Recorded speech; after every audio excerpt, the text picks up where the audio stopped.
AP assembly సమావేశాలకు సర్వం సిద్ధమైంది. తొలి రోజున ఉభయ సభలను ఉద్దేశించి గవర్నర్ అబ్దుల్ నజీర్ ప్రసంగించనున్నారు. ఆ తర్వాత బీఏసీ సమావేశం జరగనుంది. తొలుత ఓట్ ఆన్ అకౌంట్ బడ్జెట్ ప్రవేశపెట్టాలి అని భావించినప్పటికీ అసెంబ్లీ సమావేశాల తర్వాత ఆర్డినెన్స్ తీసుకురావాలని నిర్ణయించారు. కూటమి ప్రభుత్వం అధికార పగ్గాలు చేపట్టిన అనంతరం రెండవసారి అసెంబ్లీ సమావేశాలు జరగనున్నాయి. నేటి నుంచి ప్రారంభమయ్యే అసెంబ్లీ సమావేశాలు వరుసగా 5 రోజులు జరుగుతాయని చెబుతున్నారు. ఇక షెడ్యూల్ ను బీఏసీ సమావేశంలో నిర్ణయించే అవకాశం ఉన్నప్పటికీ 5 రోజుల సమావేశాలు నిర్వహించాలని నిర్ణయించారు.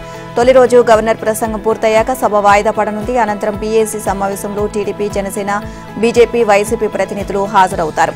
ఇక రెండవ రోజు సమావేశాల్లో క్వశ్చన్ అవర్, ఆ తర్వాత గవర్నర్ ప్రసంగానికి ధన్యవాదాలు తెలిపే తీర్మానాన్ని ఆమోదిస్తారు. అదే రోజు ఈ తీర్మానంపై అన్ని పక్షాల సభ్యులు ప్రసంగాలు, చివరిలో ముఖ్యమంత్రి చంద్రబాబు రిప్లై ఉంటుంది. ఇక మూడవ రోజున బుధవారం క్వశ్చన్ అవర్ తర్వాత శ్వేతపత్రం ప్రవేశపెట్టనున్నారు. వరుసగా గురు, శుక్రవారాల్లో కూడా ప్రశ్నోత్తరాల తర్వాత మరో 2 శ్వేతపత్రాలను ప్రవేశపెట్టనున్నారు. శుక్రవారం మధ్యాహ్నంతో అసెంబ్లీ సమావేశాలు ముగించే విధంగా షెడ్యూల్ను తాత్కాలికంగా నిర్ణయించారు. అయితే ఇవాళ జరగనున్న శాసనసభ వ్యవహారాల కమిటీ సమావేశంలో షెడ్యూల్కు అధికార ముద్ర వేయనున్నారు. ఇక తొలిసారి అసెంబ్లీ సమావేశాలకు సందర్శకులకు పాసులు ఇవ్వకూడదు అని నిర్ణయించారు. ఎమ్మెల్యేల వెంట వచ్చే వారంతా బయటే ఉండాలని ఆదేశాలు జారీ చేశారు. మంత్రులను కలిసేందుకు వచ్చే వారు కూడా మధ్యాహ్నం 2 గంటల తర్వాత సచివాలయానికి రావాలి అని సిబ్బంది స్పష్టం చేశారు. అధికారం కోల్పోయాము అన్న నిస్పృహ వైసీపీ అధ్యక్షుడు వైఎస్ జగన్మోహన్ రెడ్డిలో స్పష్టంగా కనిపిస్తోంది. ఇక టీడీపీ కూటమి అధికారంలోకి వచ్చి 40 రోజులు కాకముందే రాష్ట్రంలో శాంతి భద్రతలు క్షీణించాయని, వైసీపీ శ్రేణులపై దాడులు జరుగుతున్నాయని ఆయన పదే ఆరోపిస్తున్నారు. అసెంబ్లీ సమావేశాలకు ఢిల్లీ వెళ్లి ఈ అంశంపై రేపు ధర్నా చేయబోతున్నారు. ఇక 5 రోజుల శాసనసభ సమావేశాలు నేడు మొదలు కానున్న నేపథ్యంలో జగన్ తొలి రోజున మొక్కుబడిగా హాజరవుతారు. ఇక ఉభయ సభలను ఉద్దేశించి గవర్నర్ అబ్దుల్ నజీర్ చేసే ప్రసంగాన్ని అడ్డుకుంటామని ముందుగానే ఆయన ప్రకటించారు. అయితే అలా నిరసన తెలిపి ఇలా సభ నుంచి మధ్యలోనే వెళ్లిపోతారు అని వైసీపీ వర్గాలు అంటున్నాయి. ఢిల్లీలో బుధవారం వైసీపీ ధర్నా చేస్తున్న ధర్మిల మంగళవారం నాటికే అక్కడకు చేరుకోవాలని పార్టీ ఎమ్మెల్యేలు, ఎమ్మెల్సీలకు ఆయన హుకుం జారీ చేశారు. ఇక బుధవారం ధర్నా చేశాక గురు, శుక్రవారాల్లోనూ జగన్ ఢిల్లీలోనే ఉండే అవకాశాలు ఉన్నాయని పార్టీ నేతలు చెబుతున్నారు. జగన్ 5 ఏళ్ల పాలనలో టీడీపీ నేతలు, కార్యకర్తల వరకు అనేక దాడులు జరిగాయి. తప్పుడు కేసుల్లో అచ్చెన్నాయుడు నుంచి చంద్రబాబు దాకా పలువురిని అక్రమంగా అరెస్ట్ చేశారు. టీడీపీ శ్రేణులపై ప్రాణాంతక దాడులు చేసి తిరిగి వారిపైనే అక్రమ కేసులు బనాయించారు. కరోనా సమయంలో మాస్కులు అడిగిన పాపానికి నర్సీపట్నం ప్రభుత్వ వైద్యుడు డాక్టర్ సుధాకర్ను చనిపోయేదాకా ఏ విధంగా జగన్ ప్రభుత్వం వేధించిందో ప్రజలు ప్రత్యక్షంగా చూశారు. శాంతి భద్రతలపై అసెంబ్లీలో టీడీపీ కూటమి ప్రభుత్వం ప్రవేశపెట్టే శ్వేతపత్రంలో ఇవన్నీ పొందుపరిచే అవకాశాలు ఉన్నాయని, వీటికి సమాధానం చెప్పలేకే జగన్ ఢిల్లీ ధర్నా ఎత్తారు అన్న విమర్శలు వెల్లువెత్తుతున్నాయి. ఇక స్థానికంగా చిన్న దాడులకు సైతం రాజకీయ రంగం పులిమి జగన్ ఏకంగా ఢిల్లీ వెళ్లి రాష్ట్రం పరువు తీసే ప్రయత్నం చేశారు అని ఇక రాజకీయ వర్గాలు ధ్వజమెత్తుతున్నాయి. రాష్ట్రంలో అతిపెద్ద నగరం విశాఖలో వైసీపీకి గట్టి ఎదురుదెబ్బ తగిలింది. మహానగర పాలక సంస్థలో 12 మంది వైసీపీ కార్పొరేటర్లు టీడీపీ, జనసేనలు చేరారు. నిన్న టీడీపీ కార్యాలయంలో ఆ పార్టీ రాష్ట్ర అధ్యక్షుడు పల్లా శ్రీనివాసరావు, విశాఖ ఎంపీ శ్రీ భరత్, ఎమ్మెల్యేలు గంటా శ్రీనివాసరావు, వెలుగపూడి రామకృష్ణబాబు, జనసేన ఎమ్మెల్యే వంశీకృష్ణ శ్రీనివాస్ తదితరుల సమక్షంలో 7 వైసీపీ కార్పొరేటర్లు టీడీపీలో చేరారు. ఇక వారికి నేతలు పార్టీ కండువాలు కప్పి ఆహ్వానించారు. ఇక మరో 5 కార్పొరేటర్లు జనసేనలో చేరారు. వారికి త్వరలో విజయవాడలో నిర్వహించే కార్యక్రమంలో జనసేన అధినేత పవన్ కళ్యాణ్ పార్టీ కండువాలు వేసి ఆహ్వానిస్తారని వంశీకృష్ణ శ్రీనివాస్ తెలియజేశారు. జీవీఎంసీలో మొత్తం 98 మంది కార్పొరేటర్లకు ప్రస్తుతం 97 మంది ఉన్నారు. 12 మంది కార్పొరేటర్లు టీడీపీ, జనసేనలో చేరడంతో వైసీపీ బలం 56 నుంచి 44కి పడిపోయింది. ఇక ఇదే సమయంలో టీడీపీ బలం 40కి, జనసేన 10కి పెరిగింది. బీజేపీకి 1 కార్పొరేటర్ ఉన్నారు.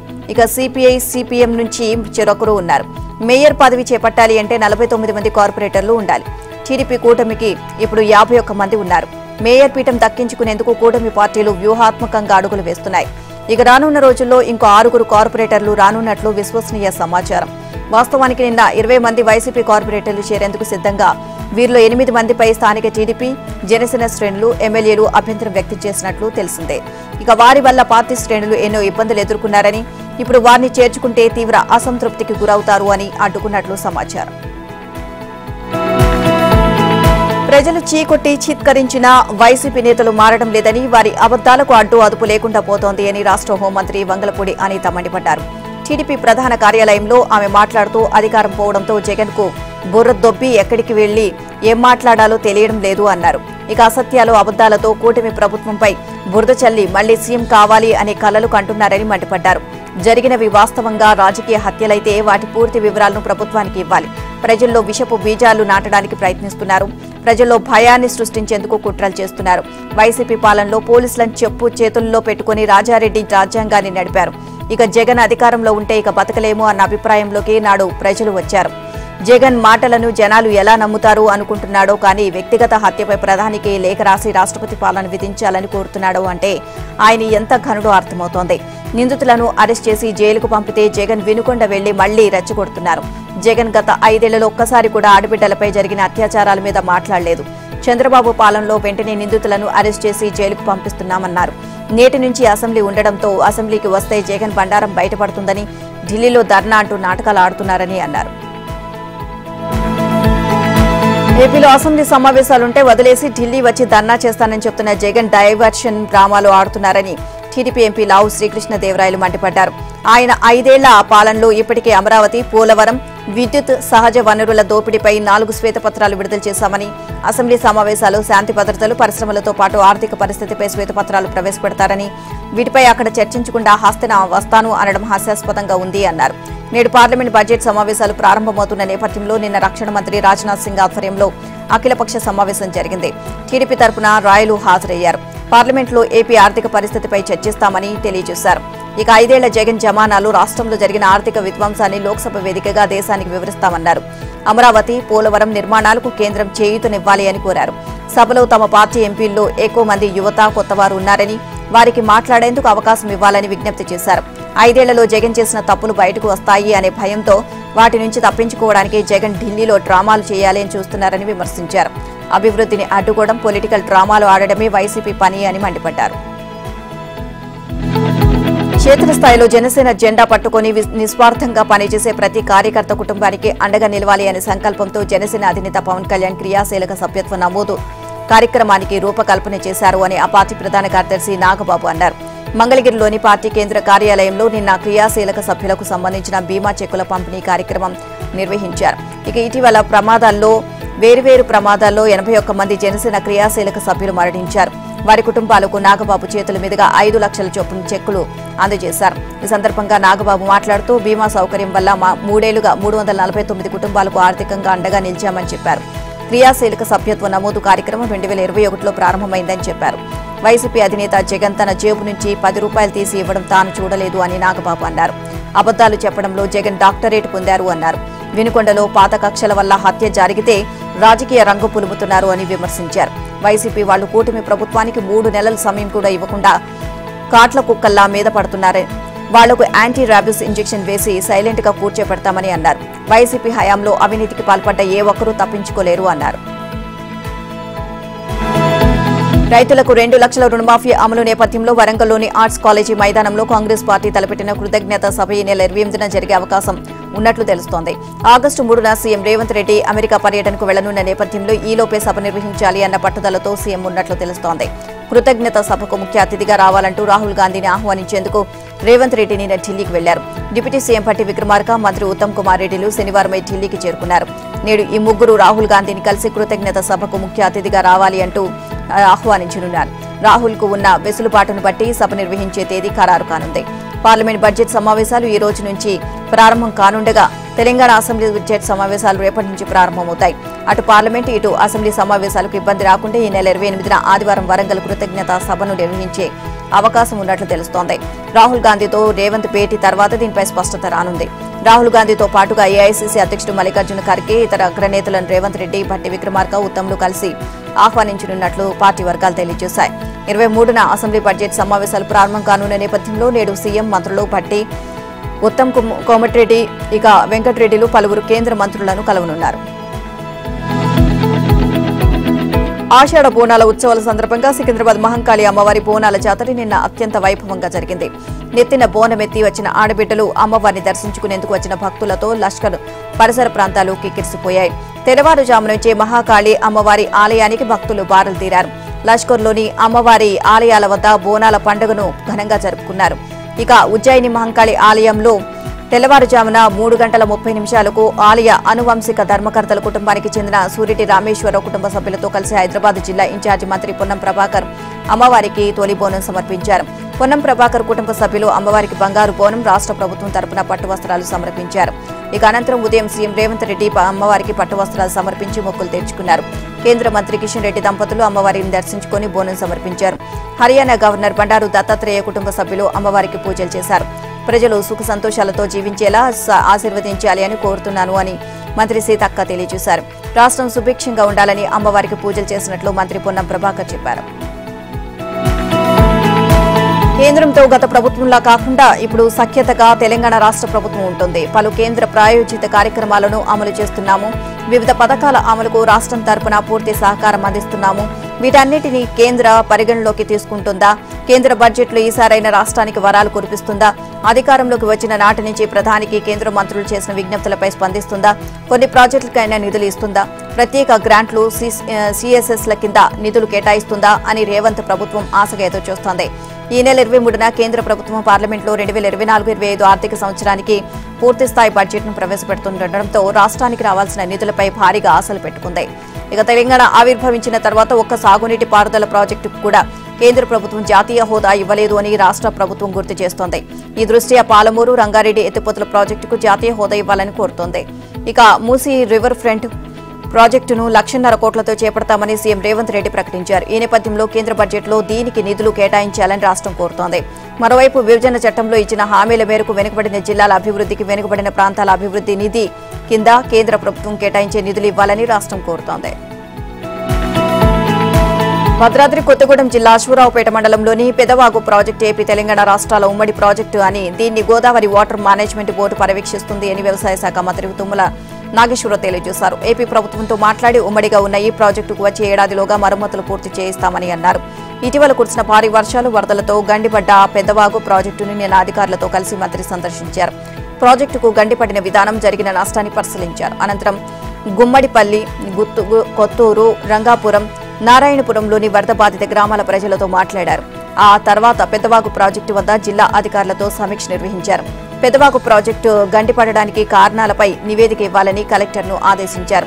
వరద పరిస్థితిని అంచనా వేసి ప్రాజెక్టు 2 గేట్లు ఎత్తామని, అయితే 3వ గేటు మోటార్ కాలిపోవడంతో దానిని ఎత్తలేకపోయామని అధికారులు తెలియజేశారు. అనంతరం మంత్రి తుమ్మల మాట్లాడుతూ గోదావరి బోర్డు పర్యవేక్షణలో ఉన్న పెద్దవాగు ఆయకట్టు 80 ఏపీ, 20 తెలంగాణలో ఉంది అన్నారు. ఇక ఇదే నిష్పత్తిలో మరమ్మతులకు నిధులు కేటాయించాల్సి ఉంది అని పేర్కొన్నారు. తెలంగాణలోని ఆర్టీసీని ప్రభుత్వంలో విలీనం చేసే ప్రక్రియ ఎక్కడికక్కడే నిలిచిపోయింది. గత ప్రభుత్వంలో ప్రారంభించిన ప్రక్రియ ఎన్నికల కారణంగా ఆగిపోగా నూతన ప్రభుత్వంలోనూ ఒక్క అడుగు ముందుకు పడలేదు. నెలలు గడుస్తున్న ఆర్టీసీ విలీనంపై రాష్ట్ర ప్రభుత్వం నుంచి ఎలాంటి ప్రకటన వెలువడకపోవడం, సంబంధిత చర్యలేవి ముందుకు సాగకపోవడంతో ఉద్యోగ వర్గాల్లో రకరకాల సందేహాలు వ్యక్తమవుతున్నాయి. వాస్తవానికి ఎన్నికల ప్రచారంలో ఆర్టీసీని ప్రభుత్వంలో విలీనం చేస్తామని కాంగ్రెస్ పార్టీ హామీ ఇచ్చింది. అధికారంలోకి వచ్చి నెలలు గడుస్తున్న ఇంతవరకు ఆర్టీసీ ప్రభుత్వంలోకి విలీనం చేసే ప్రక్రియ ఎక్కడ వేసిన గొంగలే అక్కడే అన్న చందంగా ఉంది. తెలంగాణ ఏర్పాటు తర్వాత అప్పటి సీఎం కేసీఆర్ ఆర్టీసీ కార్మికులకు అనేక వరాలు ప్రకటించినా ఏ ఒక్కటి అమలు కాలేదు. నిధులు కేటాయించకపోవడంతో ఆర్టీసీ తీవ్ర నష్టాలు కూరుకుపోయింది. నిర్వహణ లోపాలతో ఆర్టీసీ మనుగడే ప్రశ్నార్థకంగా మారింది. ఉన్నత చదువుల కోసం అమెరికా వెళ్లిన గుంటూరు జిల్లా తెనాలి విద్యార్థిని రోడ్డు ప్రమాదంలో దుర్మరణం చెందారు. తెనాలి ఆయతనగర్ కు చెందిన జెట్టి హారిక న్యూట్రిషన్ ఫుడ్ సైన్స్ లో పీజీ చేసేందుకు గత ఏడాది ఆగస్టులో అమెరికా వెళ్లారు. శనివారం యూనివర్సిటీ నుంచి కారులో ఇంటికి వెళ్తుండగా లోగాన్ కౌంటీలోని ఒక్లహోమా హైవే పెట్రోల్ 74 దగ్గర వరుసగా 3 కార్లు ఢీకొనడంతో హారిక అక్కడికక్కడే మరణించారు. యూనివర్సిటీ నిర్వాహకులు నిన్న ఉదయం ఫోన్ చేసి విషయం తెలియజేశారు అని తెనాలిలోని ఆమె తల్లిదండ్రులు కన్నీటి పర్యంతమయ్యారు. కుమార్తె ప్రయోజకురాలు అయి స్వదేశానికి తిరిగి వస్తుంది అన్న ఆశతో ఉన్నామని, ఆమె ఇక లేదు అనే వార్త జీర్ణించుకోలేకపోతున్నాము అంటే కన్నీటి పర్యంతమయ్యారు.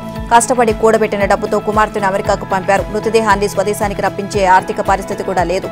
మృతదేహం ఎక్కడుంది, ఎప్పుడు స్వదేశానికి వస్తుందో సమాచారం కూడా ఎవరూ ఇవ్వడం లేదు అని ఆవేదన వ్యక్తం చేశారు. గోదావరి వరద ఉధృతమవుతుంది. తూర్పు గోదావరి జిల్లా ధవళేశ్వరం బ్యారేజీ వద్ద మొదటి ప్రమాద హెచ్చరిక దిశగా పరుగులు పెడుతోంది. నిన్న సాయంత్రం 6 గంటలకు బ్యారేజీ వద్ద నీటి మట్టం 10.10 అడుగులకు చేరింది. ఇక పాండ్ లెవెల్ 13.75 మీటర్లుగా ఉంది. బ్యారేజీ నుంచి రాత్రి 9 గంటలకు 8,18,853 క్యూసెక్లు సముద్రంలోకి వదిలేస్తున్నారు. ఈ ప్రవాహం 10 లక్షల క్యూసెక్లు దాటిన బ్యారేజీ నీటి మట్టం 11.75 అడుగులకు చేరిన మొదటి ప్రమాద హెచ్చరిక జారీ చేస్తారు. ఇవాళ తెల్లవారుజాముకే మొదటి హెచ్చరిక జారీ చేసే అవకాశం ఉన్నట్లు ఇరిగేషన్ అధికారులు చెబుతున్నారు. భద్రాచలం వద్ద నిన్న రాత్రి 43 అడుగులకు గోదావరి నీటి మట్టం చేరడంతో మొదటి ప్రమాద హెచ్చరిక జారీ చేశారు. రాజమహేంద్రవరం వద్ద అఖండ గోదావరి ఉధృతంగా ప్రవహిస్తుంది. ఘాట్లలో ఎవరిని స్నానాలకు వెళ్లకుండా నియంత్రణ చర్యలు చేపట్టారు. రాజమహేంద్రవరం, కొవ్వూరు డివిజన్లోని ఘాట్లలో ఇవాళ నుంచి సచివాలయ ఇతర ఉద్యోగులను 3 షిఫ్టులుగా 24 గంటలు ఉండేలా డ్యూటీలు వేశారు. వర్షాలు, వరద నేపథ్యంలో డాక్టర్ బీఆర్ కోనసీమ జిల్లాలో నేడు, రేపు తేదీల్లో పాఠశాలకు సెలవు ప్రకటించారు. భారీ వర్షాలు, గోదావరి వరదలతో ఏలూరు జిల్లా కుక్కునూరు, వేలేరుపాడు మండలాల ప్రజలు అల్లాడిపోతున్నారు. ఎగువ రాష్ట్రాల్లో వర్షాలు సమృద్ధిగా కురుస్తుండటంతో కృష్ణమ్మ బిరబిరా తరలి వస్తోంది. గోదావరి ఉధృత రూపం దాలుస్తోంది. ప్రాజెక్టులు జలకళ సంతరించుకుంటున్నాయి. మరికొన్ని రోజులు వర్షాలు కురిసే అవకాశం ఉండడంతో పంటలు సాగుపై ఆశావహ పరిస్థితులు కొనసాగుతున్నాయి. ఇక తెలుగు రాష్ట్రాల్లో కృష్ణానదిపై ఉన్న తొలి ప్రాజెక్టు అయిన జూరాల్లో నిన్న 27 గేట్లను ఎత్తారు. 1.29 లక్షల క్యూసెక్ల ఇన్ఫ్లో ఉండగా 1.34 లక్షల క్యూసెక్లను దిగువకు విడుదల చేస్తున్నారు. ఇక మహారాష్ట్రలో భారీ వర్షాలతో ప్రాణహిత ఉప్పొంగి ప్రవహిస్తోంది. భద్రాద్రి జిల్లా చెర్ల మండలంలోని తాలేపేరు ప్రాజెక్టుకు ఛత్తీస్గఢ్ నుంచి వరద పోటెత్తుతుంది. భద్రాచలం వద్ద గోదావరి 45.1 అడుగులను చేరింది. నిన్న మధ్యాహ్నం తొలి ప్రమాద హెచ్చరిక జారీ చేశారు. వరద మరింతగా పెరిగితే రెండో ప్రమాద హెచ్చరిక జారీ చేసే అవకాశం ఉంది. ముందు జాగ్రత్తగా ఎన్డీఆర్ఎఫ్ బృందాన్ని రప్పించారు. ఇక తెలంగాణలో వచ్చే 3 రోజులు వర్షాలు కురుస్తాయని, 30 నుంచి 40 కిలోమీటర్ల వేగంతో ఈదురుగాలులు వీస్తాయని హైదరాబాద్ వాతావరణ కేంద్రం తెలిపింది. చిలుకా సరస్సు వద్ద కేంద్రీకృతమైన వాయుగుండం అల్పపీడనంగా బలహీనపడింది అని పేర్కొంది. మంచిర్యాల, ఆదిలాబాద్, కొమరంభీం, భద్రాద్రి, ఖమ్మం, సూర్యాపేట, నల్లగొండ, భూపాలపల్లి, ములుగు జిల్లాలో భారీ వర్షాలు కురిసే అవకాశం ఉందని వివరించింది. ఇక 9 జిల్లాలకు ఎల్లో అలర్ట్ జారీ చేశారు. హైదరాబాద్ లక్టీకాపుల్లో ఉన్న తెలంగాణ రాష్ట్ర డీజీపీ కార్యాలయాన్ని బంజారాహిల్స్ లోని ఇంటిగ్రేటెడ్ కమాండ్ కంట్రోల్ సెంటర్ కు తరలించనున్నారు. ఈ మేరకు రాష్ట్ర ప్రభుత్వం ఇప్పటికే నిర్ణయం తీసుకున్నట్లు సమాచారం. డీజీపీతో పాటు ఇతర కీలక అధికారులు కార్యాలయాలు అక్కడికి మారనున్నాయి. ఇక I3C ఈ నిర్మాణ సమయంలోనూ డీజీపీతో సహా అన్ని పోలీసు విభాగాలు, ఇతర కీలక ప్రభుత్వ విభాగాలు అక్కడి నుంచి పనిచేయాలని నిర్ణయించారు. ఇక ఇప్పటికే ఇక్కడ హైదరాబాద్ పోలీస్ కమిషనరేట్ తో పాటు cyber security bureau, Telangana anti narcotics bureau కొనసాగుతున్నాయి. డీజీపీ కార్యాలయం అక్కడికి మార్చడం వల్ల ఉన్న అన్ని కీలక విభాగాలు ఒకే చోట నుంచి పనిచేసే అవకాశం ఉంటుంది.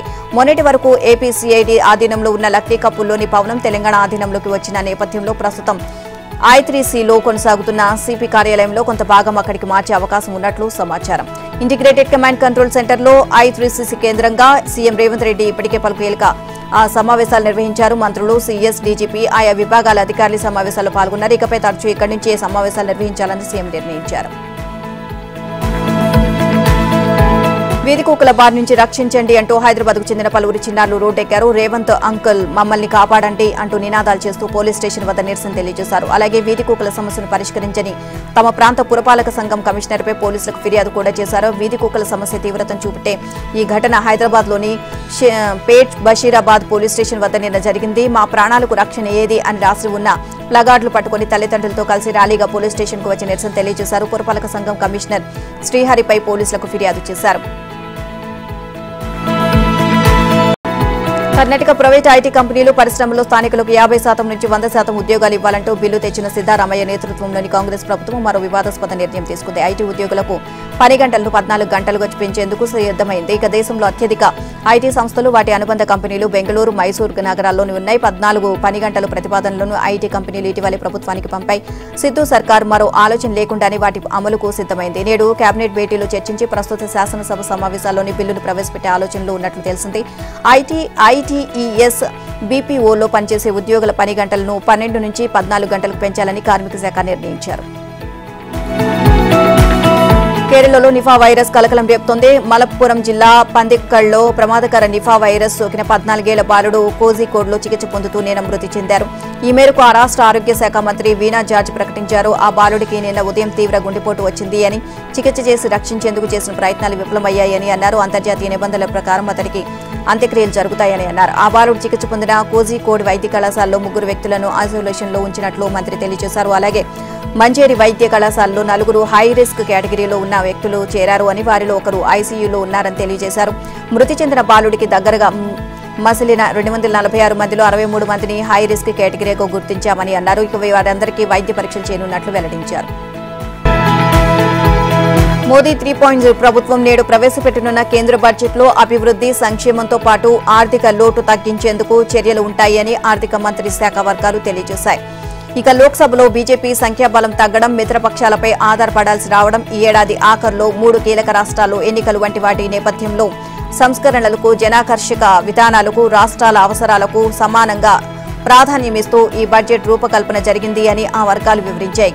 ముఖ్యంగా ఆంధ్రప్రదేశ్, బీహార్ను దృష్టిలో ఉంచుకుని బడ్జెట్లో పలు చర్యలను ప్రకటించవచ్చు అని సూచనప్రాయంగా వెల్లడించాయి.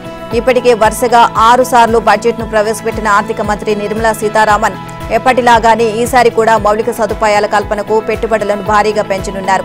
అందులో భాగంగా రైల్వే, రహదారులు, టెలికమ్యూనికేషన్లు, ఆటోమొబైల్ రంగం, ఆరోగ్య సంరక్షణ, రేవుల అభివృద్ధికి భారీ ఎత్తున నిధులు పెరగనున్నాయి.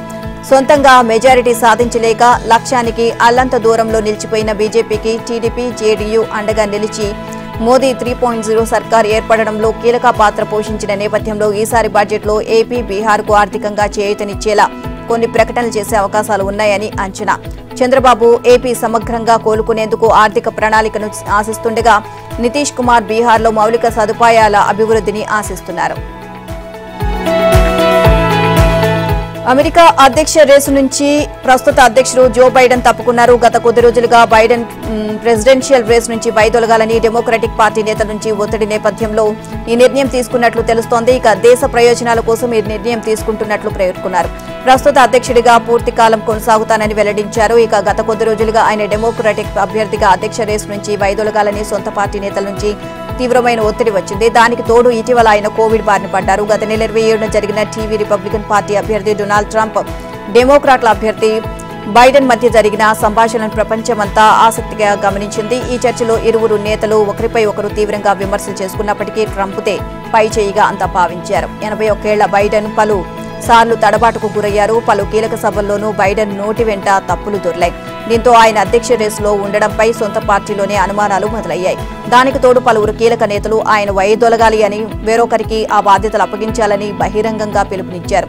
ఇక బైడెన్ పోటీలో ఉంటే విజయ అవకాశాలు తక్కువగా ఉంటాయని మాజీ అధ్యక్షుడు బరాక్ ఒబామా సైతం పేర్కొన్నారు. పార్టీల నేతల నుంచి వస్తున్న తీవ్రమైన ఒత్తిడి, అనారోగ్య కారణాల వల్ల బైడెన్ ఈ నిర్ణయం తీసుకున్నట్లు తెలుస్తోంది.